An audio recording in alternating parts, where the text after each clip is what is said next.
Assalamu alaikum wa rahmatullahi wa barakatuh. My name is Abdul Halim bin Abdul Manaf.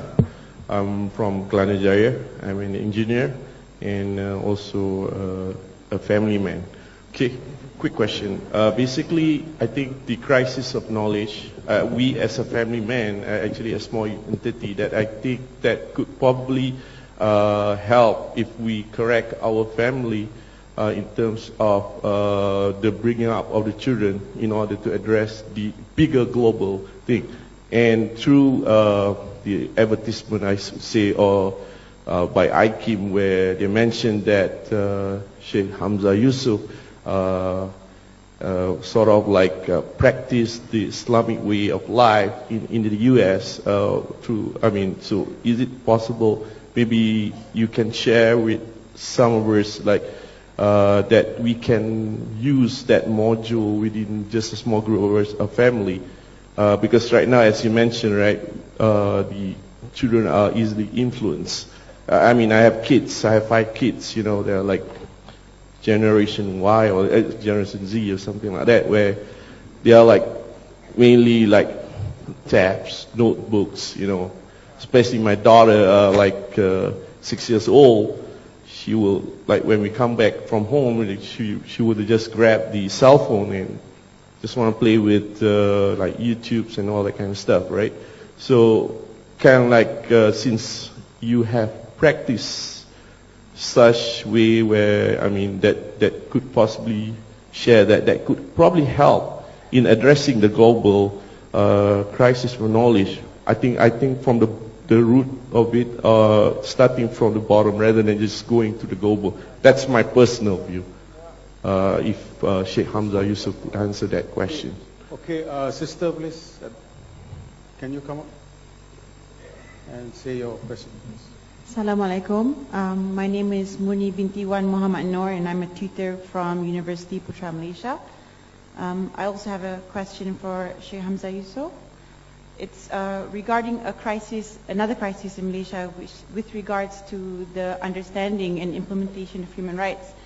Nowadays, even though we are a majority Muslim country and we used to be conservative, there is a shift as of late, whereby we can see that even though there has been incidences of nude parties at public beaches and semi-nude photos being taken in the public streets of Malaysia, amongst the very recent examples, the society of Malaysia today are becoming more and more acceptable of these kinds of acts, saying that it's their right and it doesn't harm anybody.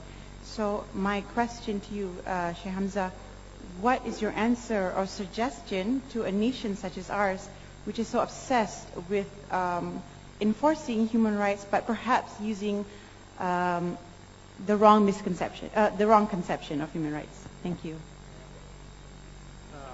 Bismillah. Those are both really important and interesting, and actually we really would have to be here all night to address that second one, because it's such a complicated issue. About the first one, I would say I wholeheartedly agree with you. My personal belief increasingly is that the real crisis on the planet is how we raise children.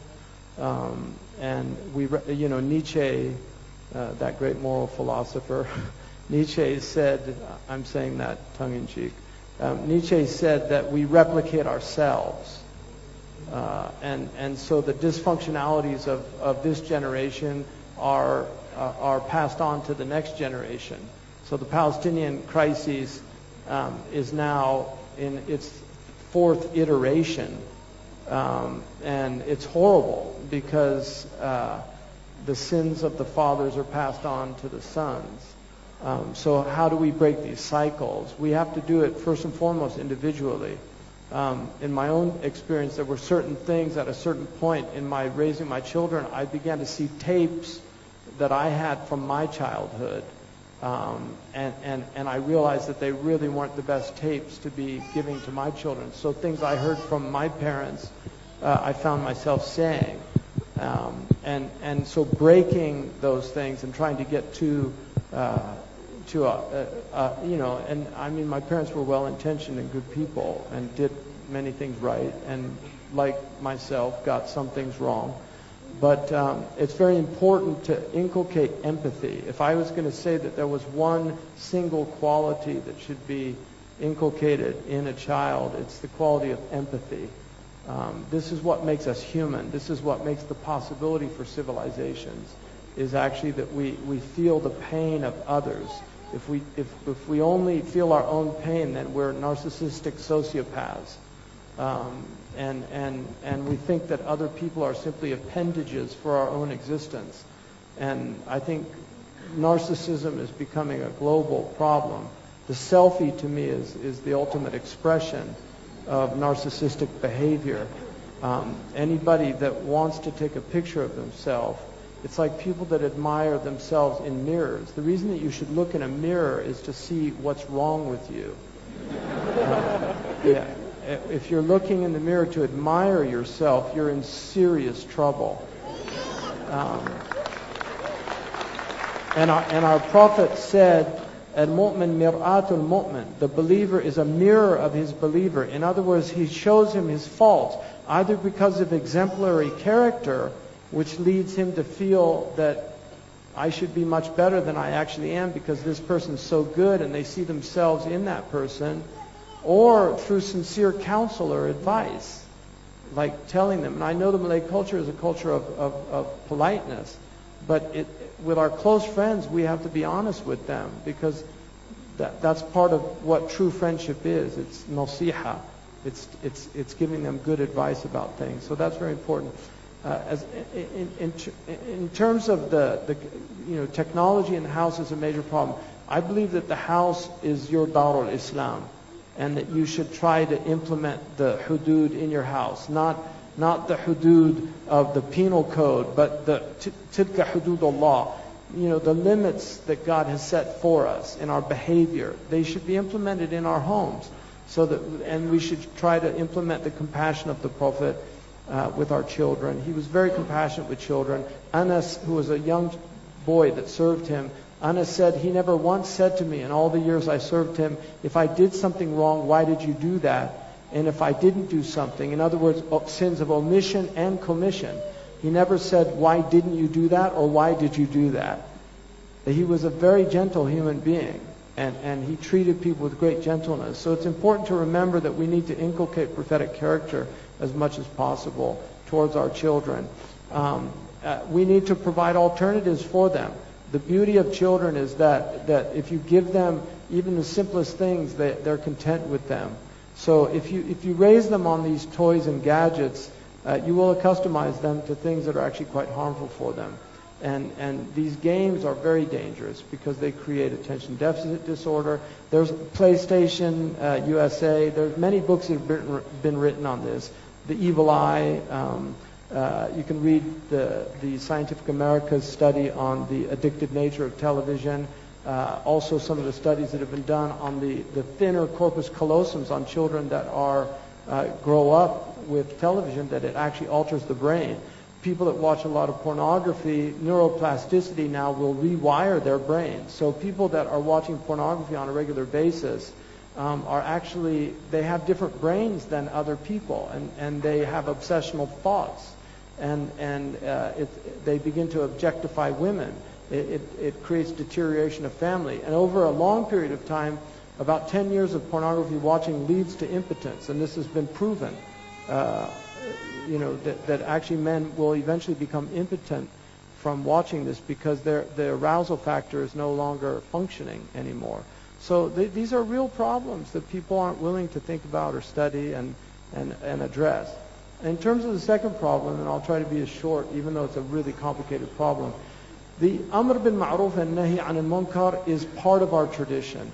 But to change things physically is in the hands of the government. It's not in the hands of the people. To change things with your tongue, you can do that if you know the ruling. If you're certain that something's prohibited and you're not going to create more harm. This is a condition, that it doesn't lead to a greater tribulation. And dhann al-ifada, that you think there's benefit in it. So if there's not going to be any benefit in it, then you shouldn't do it either. I mean, there's a khilaf about that one. They say that one al-ifada is you can even do it if there's no benefit. But in this day and age, I would argue that it's probably better, if you don't think there's any benefit in it, just to keep your mouth shut, because we've got road rage, we've got sick people, there's a lot of mental illness, there's people on psychotropic drugs, there's all kinds of problems. So the government should do that. I think it's important that you have a'raf in your country. Modesty is one of your customs. And those things need to be encouraged in people. And I would hate to see you lose those things. And it saddens me that you're telling me these things. But this is part of the modern world. We live in a global culture. The internet has opened up Pandora's box. And so the evils of the internet have spread everywhere. But desensitization is a reality. And people do become desensitized. Madonna actually said in Advocate magazine, which is a gay magazine, in an interview that she did for that magazine, which is a homosexual magazine in the United States, she said that one of the reasons that she kisses girls in public on stage is because she wants people to get used to seeing this. They might initially be disgusted by it, but she said, but it also might excite them, and eventually they'll see it as a normal thing. So these are people that are literally, they have agendas. They're advocating social change, and it's not for traditional values. She ended one of her songs with the three of them singing at the Grammys. She ended it by saying, "We're bored of the concept of right and wrong." We're bored of the concept of right and wrong. So these people are moral relativists. They don't believe, they're actually amoral, or immoral and amoral. They don't believe in moral concepts of right and wrong. They believe in the concept of do what thou wilt. And this is one of the first teachings of the prophets. If you have no shame, do whatever you want. Our Prophet said that. إِنَّمْ تَسْتَحِي فَاصْنَعْ مَا شِئْتَ. And so part of the modern culture is to remove shame or modesty from people. And our Prophet said every religion has a characteristic. And the characteristic of my religion is modesty. And children are modest by nature. They're not shameless. And you're a shame-based, anthropologically the Malay culture is traditionally a shame-based culture. So it's important that you don't lose that. Because once you lose shame, everything goes with it.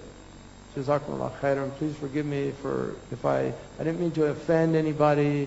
I'm just come here with sincere love for your people and your civilization, and I love the tolerance of the Malay people. I love the fact that the Christians feel comfortable here, the Hindus feel comfortable, the Chinese feel comfortable. This is Islam, is that other people should feel comfortable, and there are places now where these people no longer feel comfortable with Muslims, and this is a tragedy of our time, and it's shameful for the Muslims, for the people of the Prophet Muhammad ﷺ, who taught us to show respect and give people the entitlement of human dignity. Jazakumullah khairan.